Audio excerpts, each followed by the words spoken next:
You're listening to the Mind Manual Podcast, episode 39, The Mind-Body Connection in the Role of Pain, Depression and Disease. If you want a particular result in your life, but you're unable to get it, tune in to start training your brain and expanding your emotional intelligence to unlock the most powerful and underutilized performance tool that we have. It's the most important work you could do because it affects every area of your life. Hello everyone, welcome to another episode. Today I wanted to go a bit deeper into the whole mind-body connection because it's one where there's not a lot of information or understanding, particularly in the realm of modern medicine. At present, this intricate relationship isn't being fully embraced because doctors are actually trained to perceive the mind and body as distinct entities. This philosophy separating the mind from the body is encapsulated in the concept of mind-body dualism, a notion attributed to the philosopher René Descartes in the 17th century. So in the area of chronic pain, it's a very prevalent challenge that often finds its explanation in structural abnormalities, particularly within the spine. These abnormalities can stem from various sources, including injury, congenital diseases, or simply the natural aging process. However, as medical science progresses, some experts challenge the limitations imposed by the mind-body dualism model. They argue that a sole focus on structural diagnosis using tools like X-rays may not provide a comprehensive understanding. Often, nothing will show in these diagnostic studies, and even when abnormalities are identified, the correlation between the pain isn't always straightforward. The body possesses remarkable healing abilities, which prompts the question, why persist in attributing ongoing pain to structural issues when no clear physiological cause can be identified? This was the dilemma that plagued Dr. Sarno, who was a professor of rehabilitation medicine at the New York University School of Medicine and an attending physician at the university's Department of Rehabilitation Medicine. He was best known for developing the theory of TMS, which stands for tension myositis syndrome. He discovered from his work with patients grappling with chronic persistent pain that the role of muscles, particularly in the neck, shoulders, back, and buttocks, were the primary tissues involved. However, he couldn't find a clear physiological cause. He continued working with these patients suffering from this pain and found that nearly 90% of them also suffered from tension-related conditions like heartburn, hernias, irritable bowel syndrome, migraines, and eczema. Knowing that emotional and psychological tension could induce these physical conditions, he hypothesized that the patient's otherwise inexplicable pain had the same cause, and he began diagnosing them with TMS. The specific physical reaction that causes this pain is that the emotional tension causes the brain to send signals to the autonomic nervous system, which controls the body's circulation among many other things. And this reduces the blood flow to certain muscles. This reduced blood flow then deprives the muscles of oxygen, which results in pain. Understanding how circulation impacts the body's functioning demonstrates the link between blood flow and chronic pain. Blood is responsible for delivering not only oxygen, but other energy-providing nutrients to muscles. Additionally, it removes waste that builds up from muscle use. Stress is also shown to constrict blood vessels, impairing the body's ability to replenish these nutrients and flush out that waste. And when muscles contract, for example, during exercise, blood vessels in those muscles constrict and blood flow is temporarily reduced. When the muscles relax again, the blood flow increases and it remains elevated for a short time to compensate for the temporary reduction during that contraction phase. This allows the body to replenish the muscles and the nutrients and the oxygens and flush out accumulated waste. But when that tense contraction phase happens for an extended period of time, the long-term deprivation of oxygen and nutrients reduces the muscle's ability to heal. Now, this could explain why even after a person gets temporary relief from exercise, heat therapy, or a massage, their pain quickly returns once the treatment is over. It also highlights the brain's role in this process.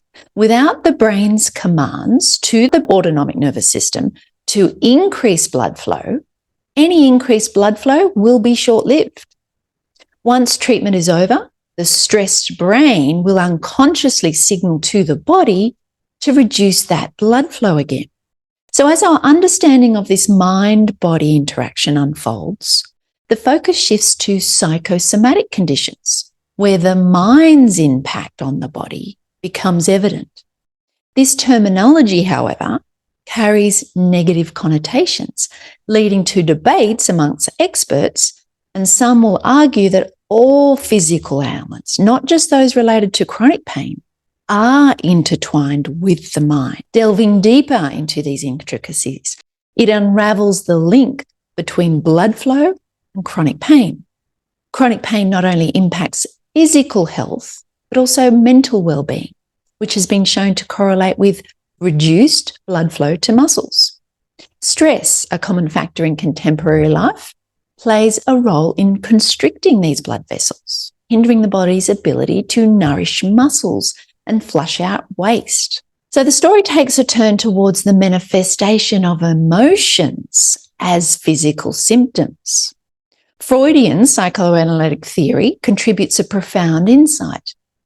Unconscious or repressed emotions, particularly negative ones like shame, sadness, and particularly anger, play a significant role in influencing behaviour and physical states. These emotions, which are often avoided by the conscious mind, will ultimately find expression in physical pain as the autonomic nervous system continues to receive these stressor signals from the unconscious mind, which then go on to impact the neurochemistry of the body, resulting in altered states of function throughout the entire body as it prepares for the impending physical conflict that ultimately doesn't eventuate, given that we're no longer being chased by lions. And jail we have today as a great deterrent for curbing physical acts of violence. So added to this difficulty of an altered biological physical state, we have that societal backdrop marked by stigma against emotional distress. And so they become repressed, leading to the mind to focus on the physical conditions or manifestations, which are considered a whole lot more socially acceptable in comparison to emotional distress. This stigma against mental illness amplifies the challenge, making it difficult for people to confront and manage negative emotions, perpetuating a whole destructive cycle. Having researched this work, I now look back on my husband's back pain that he has suffered for the last 16 years, which he no longer has. And over that time, he has spent an extraordinary amount of money and time in physical therapy from physios, osteos, chiropractors, and massage, only for it to return in less than a week. Each day I would be called upon to step on his back to relieve the tension across the middle of his back. But in applying the principles of this research, we can link that period in his life to a terrible 15-year family feud. Now that he has reconciled his own emotions around that, the pain and tension in his back has also miraculously resolved.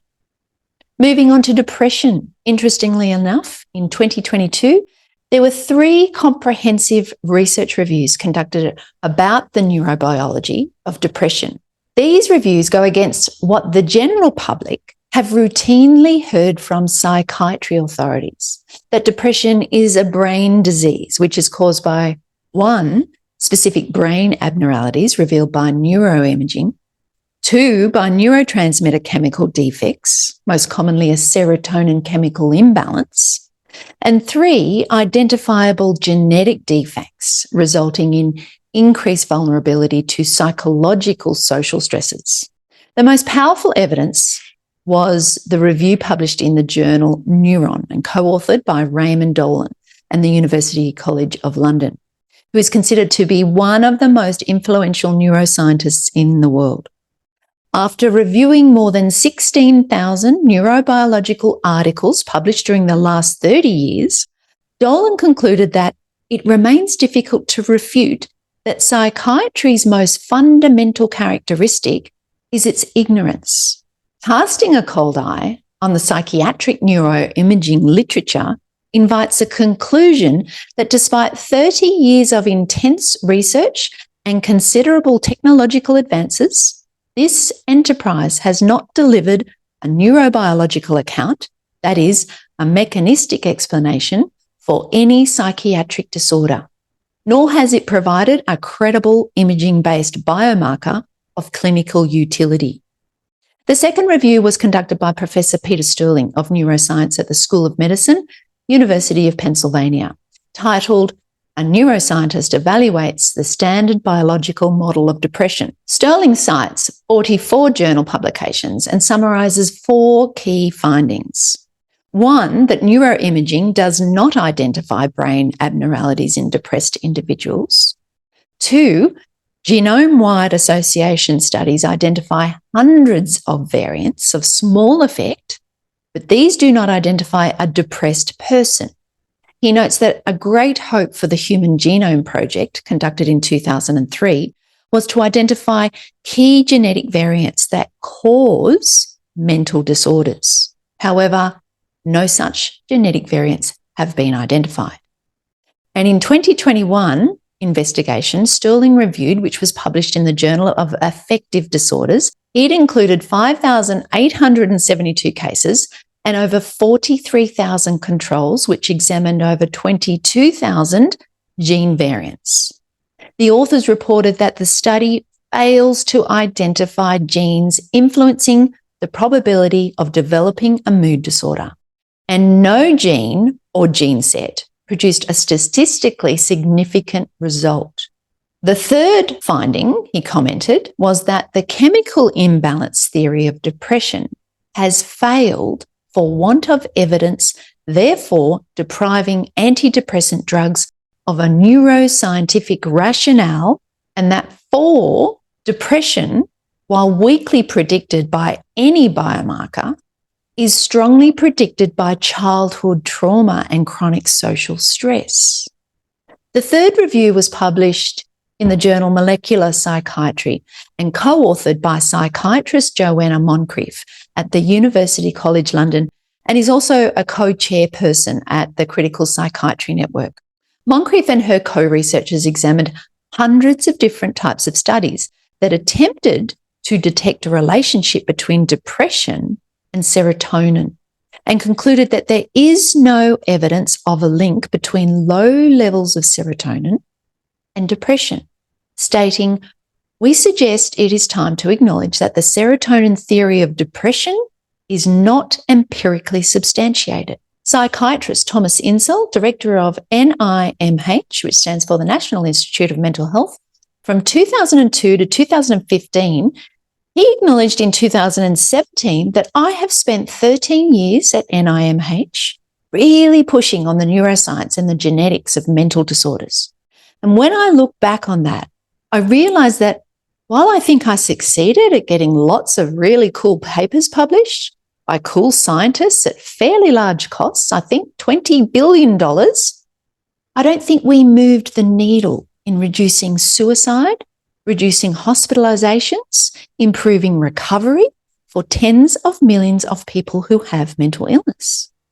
Bruce Levine, a practicing clinical psychologist, writes and speaks about how society, culture, politics, and psychology intersect. In his most recent book, A Profession Without Reason, The Crisis of Contemporary Psychiatry, he explores the competing interests that are heading up our current management model for depression. Levine refers to a government survey which was reported in the New York Times titled "Talk Doesn't Pay. So psychiatry turns instead to drug therapy. The survey found that just 11% of psychiatrists provided talk therapy to all patients. He goes on to say that if you actually spend time with depressed people, it's obvious that the common ingredient they share is overwhelming pain, and it's not that difficult to discover the source of that pain. The most common pains include severe chronic physical pain, severe financial pain, legal pains, severe interpersonal pains, unhealed trauma, and overwhelming existential pains. In one study of unhappily married women who were diagnosed with depression, 70% of them believed that their marital discord preceded their depression, and 60% believed that their unhappy marriage was the cause of their depression.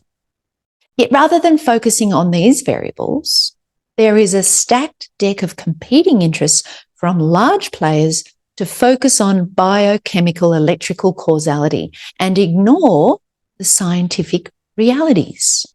The most obvious are the pharmaceutical companies themselves. In 2001, CNN reported that since it was launched in early 1988, Prozac has been one of the biggest selling drugs in history. Its $21 billion in sales represents some 30% of Lilly's revenues in that period. And as we continue to follow the money, in 2019, according to Media Radar, Big Pharma's $6.6 billion yearly spending on TV ads ranked it as the fourth largest spender of TV ads in the United States. Now, given that mainstream media is dependent on these large advertising dollars, it is majorly disincentivized from doing serious investigative journalism on Big Pharma and its drugs. Now, a bit further down the money trail, we now have disclosure of direct payments of pharmaceutical companies to physicians. In 2021, it was reported that from 2014 to 2020, Big Pharma paid $340 million to US psychiatrists to serve as their consultants, their advisors, and their speakers. The open database lists over 31,000 psychiatrists, roughly 75% of all psychiatrists in the United States, receiving something of value from drug companies. Then we have the researchers and the mental illness institutions, such as the American Psychiatric Association, the National Alliance on Mental Illness, the National Institute of Health, and the National Institute of Mental Health, all receiving funding from Big Pharma. And now, onto the political path. We have a societal hierarchy who prefers to retain the social, economic, political status quo.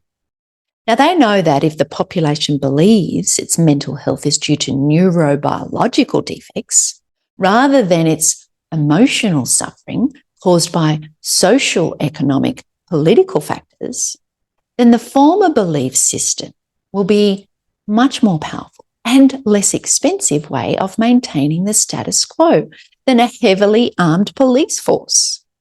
Meanwhile, Psychology Today reported in 2022 how two professors and researchers, Jeffrey Lacaze and Jonathan Leo, began to question whether the claims made for antidepressants in the multi-billion-dollar ad campaigns pitched directly to consumers were actually congruent with the scientific evidence.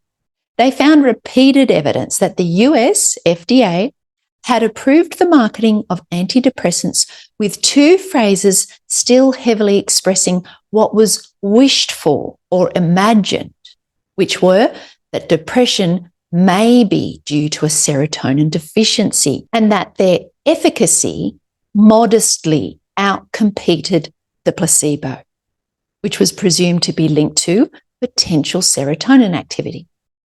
This flew in the face of the research that could not identify this link. The FDA had accepted this aspirational language that the drugs help to restore the brain's chemical balance and bring serotonin levels closer to normal, even though both claims were and still remain scientifically meaningless. Lacaze and Leo cautioned more than a decade ago that there is no such thing as a scientifically established correct balance of serotonin. The researchers in the third review team, led by psychiatrist Joanna Moncrief, also looked at studies where serotonin levels had been artificially lowered in hundreds of healthy volunteers and found that it did not produce depression. Numerous other reviews on re-examination were found to provide weak, inconsistent, or non-existent evidence of a connection between serotonin and depression. Moncrief published these findings in the journal Molecular Psychiatry in July 2022. So this multi-billion-dollar era, which relied on embracing a marketing myth, proved very effective, skyrocketing sales and converting the chemical imbalance metaphor into folk wisdom across all sectors of society. In surveys published as late as 2020, 85 to 90% of the public believe that depression is caused by low serotonin or a chemical imbalance. And among 237 psychology students interviewed, 46% of them had heard the chemical imbalance explanation from a physician. Lacaze and Leo questioned the ethics of spreading this false scientific information. And in the same year, 2022, the FDA finally decided to investigate the matter further. Their Centre for Drug Evaluation and Research examined 232 randomised, double-blind, placebo-controlled trials on antidepressant.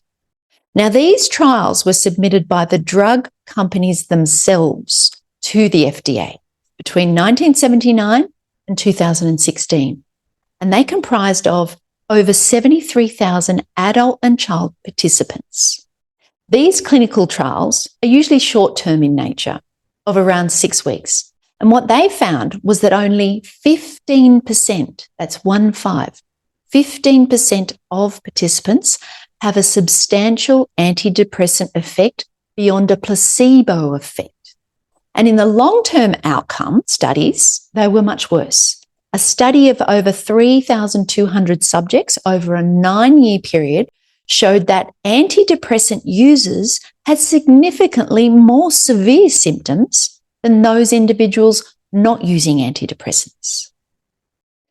This antidepressant reality was summarised by Clinical Psychology Review in 2022 to say that the increased availability of effective treatments should shorten depressive episodes. They should reduce relapses and curtail recurrences. Have these reductions occurred? The empirical answer clearly is no. So where to from here?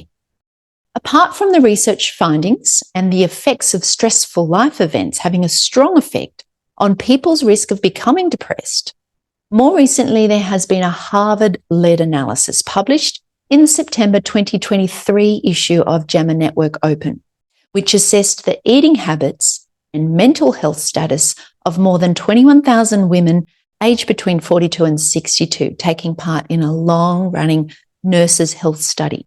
None of the participants reported any depression symptoms at the study's start. And those who ate ultra-processed food, defined as at least 9 servings per day, were 50% more likely to develop depression than the participants who ate the least, which was defined as no more than 4 servings daily. Consuming many foods and drinks containing artificial sweeteners was linked to a particularly large increase in depression risk. Now, this all points to the microbiome in our gut, known as the enteric brain, as being another big area that warrants further investigation. And I've previously discussed the implications of getting our microbiome out of balance in another episode titled The Importance of the Enteric Brain. And having experienced the dilemmas of my own son's journey with this, which has hugely impacted the quality of his life, there are many reasons for this, but the main ones identified in the studies were antibiotic use, a poor diet of processed foods, and alcohol and stress. Now, you would think that given 70% of the immune system is found in the microbiome of the gut, and it's also where many of our neurotransmitters are produced, by the microbiome as a byproduct of their metabolic activity, these neurotransmitters regulate almost every function within the body. That this might actually be a good place to invest further research work. However, it doesn't make commercial sense for big pharma to be getting too close to the solution if it doesn't involve a pill or a customer for life. Governments are going to be needed in order to advance this work. And I can tell you, after researching this area for the past 2.5 years, there isn't a lot of it out there. Doctors don't know anything about the microbiome. They're not taught about it. There isn't one compulsory subject on nutrition in the whole medical degree. So we are dealing with a broken system that has lots of competing interests in not going down that path. These findings highlight the importance of embracing a holistic understanding that also acknowledges the profound impact of emotions on physical health and the imperative of addressing societal stigmas to pave the way for comprehensive healing. In the meantime, the best investment we could make in our health and quality of life is going to be eating a diet of whole, unprocessed foods and doing the mental and emotional work in learning how to process our thoughts and feelings so that we're not living our life at the effect of them. If you'd like to join me on this journey, you can visit themindmanual.com/join. I'd love to see you there. Thanks for listening. Talk again soon.